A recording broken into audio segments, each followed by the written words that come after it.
Son Rosaura Romo, da Fundación Érguete Integración. Tecendo Redes é un proxecto de economía social no que traballamos a inclusión social, a igualdade de xénero e a sostenibilidade ambiental.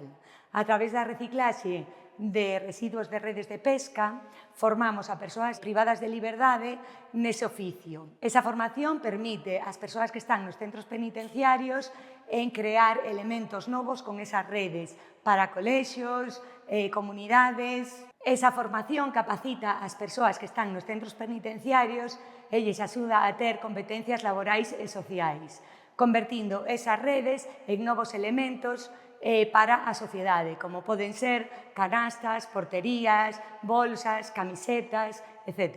Acabamos de recibir o recoñecemento Medrando Xuntas Impulsa, que nos permite seguir traballando e pon en valor un proxecto de segundas oportunidades para as redes e segundas oportunidades para as persoas.